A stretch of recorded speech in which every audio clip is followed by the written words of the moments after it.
Buenos días, doctora. Buenos días, compañeros. En esta oportunidad, queremos compartir con ustedes este video donde le vamos a dar una solución efectiva y eficaz a un caso laboral en concreto, donde se tendrán muy en cuenta los principios y derechos fundamentales de los trabajadores.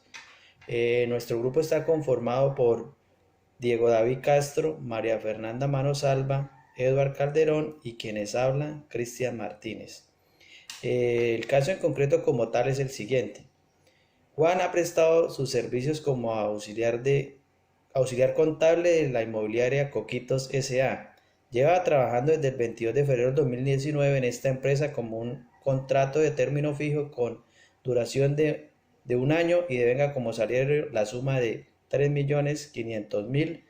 En febrero del 2019 el empleador le propuso a Juan alquilar un apartamento por el canon mensual de 750.000 y Juan aceptó firmando el contrato de arrendamiento donde se pactó que Juan pagaría en efectivo los primeros 5 días de cada mes.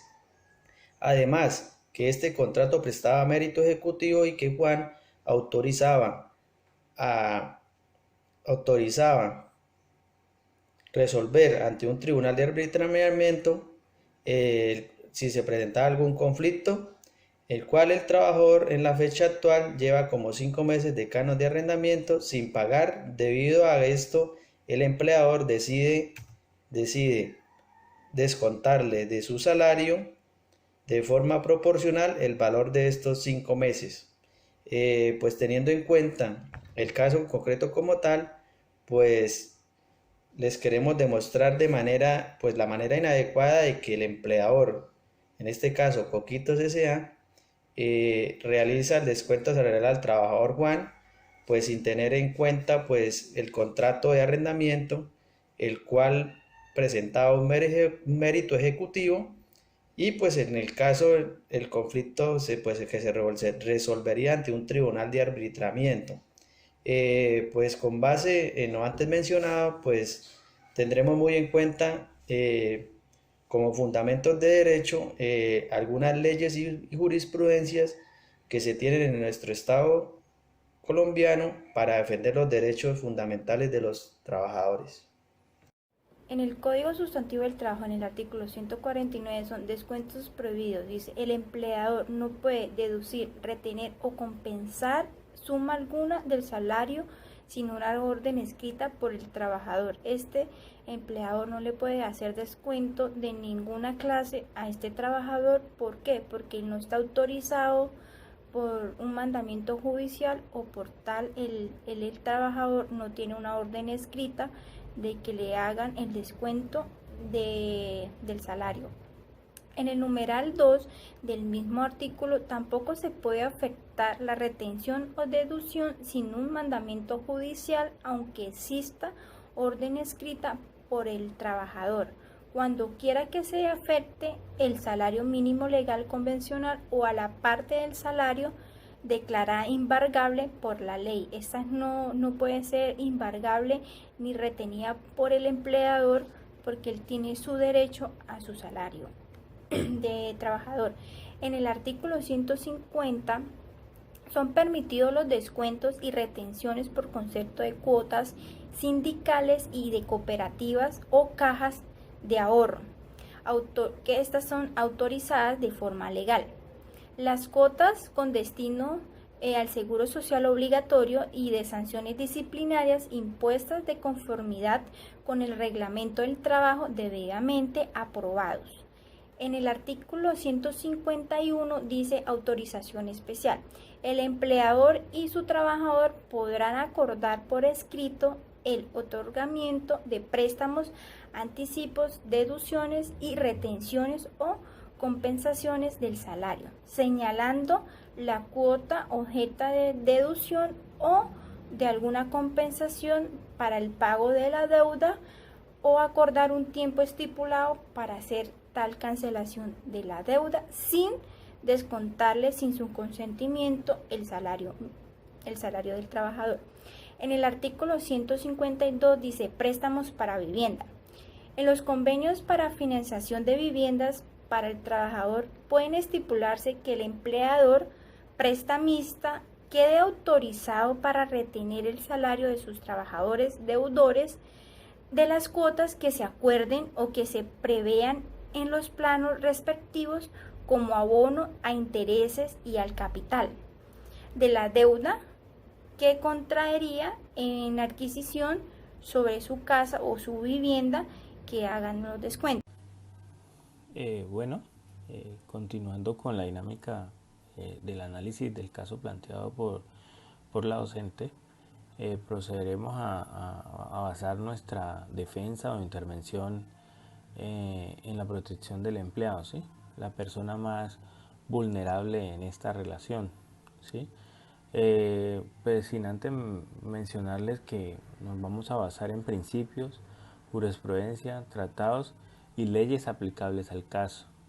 Eh, los principios que consideramos que son aplicables al caso son el de mínimo vital y el de estabilidad laboral. Si bien hablamos de estabilidad laboral como la estabilidad que se le da al empleador, también podemos aplicarla dentro del mínimo vital, pues ya que el mínimo vital es lo que realmente mínimo necesita el trabajador para poder sobrevivir, el empleado y su núcleo familiar y desarrollarse también personalmente. Consideramos que ambos principios son aplicables para este caso en cuanto al derecho laboral.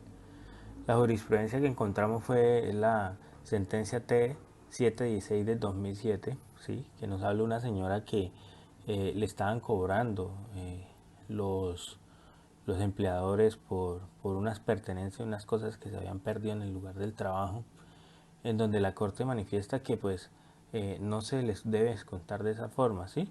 Y también aclaran que el trabajo goza de especial protección del Estado. También encontramos la sentencia T581A de 2011, ¿sí? De la cual nos habla el mínimo vital, ¿sí? Que pues realmente el mínimo vital no es meramente cuantitativo sino cualitativo, y esto influye en el desarrollo de las personas. Lo que vemos es que a este individuo le están descontando y lo cual está pues afectando el mínimo vital de la persona, del empleado. También nos basamos en la sentencia C710 de 1996, la cual nos recalca o nos manifiesta solo tres tipos de descuentos autorizados, ¿sí? El descuento autorizado por un juez laboral, ¿sí? El descuento autorizado por el trabajador, siempre y cuando sea por escrito, y los autorizados por la ley. Entonces, ya vamos a pasar a los convenios. Internacionalmente conocemos del convenio C095 de 1944, ¿sí? El cual nos habla sobre la protección del salario en sus articulados, en sus artículos 7, 8, 9 y 10, ¿sí? El cual dice que el salario no se embarga, ¿sí? Y el salario está protegido por el Estado, ¿sí?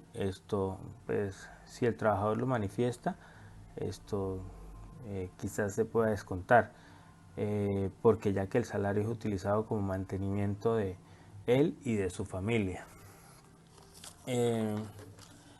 También constitucionalmente encontramos de que en el artículo 25 pues nos manifiesta que la Carta Nacional, la Constitución Nacional nos manifiesta que o nos recalca que el trabajo goza de especial protección del Estado. Entonces, pues de ahí parte todo este tema de donde nos queremos proyectar. También el artículo 53, donde nos habla de los principios mínimos y fundamentales como la remuneración mínima vital y la estabilidad laboral, que es como nosotros los estudiantes pues queremos defender o hacer valer los derechos del trabajador. Entonces, en ese orden de ideas, pues ya mi compañera Fernanda les va a hablar de los artículos contemplados en el Código Sustantivo del Trabajo, y finalmente haremos nuestros alegatos para defender el empleado, que pues es la persona más vulnerable y débil en este tipo de ejercicio. Buenas tardes, por medio del presente video se hará un breve análisis teniendo en cuenta los hechos y fundamentos de derecho, por lo cual se considera que el descuento que se le realizó al señor Juan por parte de la inmobiliaria Coquitos S.A. fue ejecutado de manera inconstitucional, ilegal e injusta. Esto teniendo en cuenta el artículo 4 de la Constitución Política, que reza de la siguiente manera: la Constitución es norma de normas. En todo caso de incompatibilidad entre la Constitución y la ley u otra norma jurídica, se aplicarán las disposiciones constitucionales. Es deber de los nacionales y de los extranjeros acatar en Colombia la Constitución y las leyes y obedecer a las autoridades. Fundo esta infracción de desacato en los siguientes reglamentos jurídicos. En primer lugar, la Constitución Política de Colombia en su artículo 4, que ya pues hablamos de qué es ese artículo. La ley 1429 del año 2010, específicamente en el artículo 18, que ese artículo fue el que modificó el artículo 149 en el numeral 1 del Código Sustantivo del Trabajo. Es decir, que el artículo 18 modificó el 149 del Código Sustantivo del Trabajo. Y a su vez, pues el régimen de precedentes jurisprudenciales por omisión, en este caso en especial, la sentencia 710 de 1996, pues la cual nos habla de las diferentes clases de descuento que puede hacer el empleador, pues para el empleado. Son tres clases las que puede ejecutar el empleador hacia su empleado. En primer lugar encontramos los descuentos autorizados por el juez laboral. En un segundo plano, aquellos documentos autorizados por el trabajador, pero con una condición: que estos estén firmados. Si no hay firma, pues no tiene validez alguna. Descuentos autorizados por la ley. Son las tres clases de descuentos que autoriza pues la ley, teniendo en cuenta la jurisprudencia colombiana. En su efecto, pues la sentencia constitucional 710 de 1996. El desacato de las normas y régimen de procedentes jurisprudenciales constituyen dolo o mala fe conforme a lo que dispone el artículo 718 del Código Civil. En este orden de ideas, pues mientras no esté o no medie el consentimiento por escrito del trabajador o por medio de una autorización judicial, pues en este caso la de un juez, el patrono no puede disponer de un descuento alguno, es decir, que es algo ilegal. Esto es un concepto que nos da la Corte Constitucional en la sentencia antes mencionada, la 710 de 1996. Por todo lo antes expuesto, considero que se le debe dar mayor relevancia, teniendo en cuenta los derechos que se le están vulnerando al trabajador, pues en este caso el mínimo vital, el derecho al trabajo, a un salario digno. De allí que pues se desglosa pues una vida digna, si es de su familia, de sus hijos, en fin, con la persona que pues el trabajador viviera. En este caso pues solicito que pues se le dé el estricto cumplimiento y se niegue el pago de estos cánones de arrendamiento, o se llegue a un acuerdo mutuo para los pagos de este mismo, ya que la manera en que actuó la inmobiliaria es algo inconstitucional e ilegal e injusto.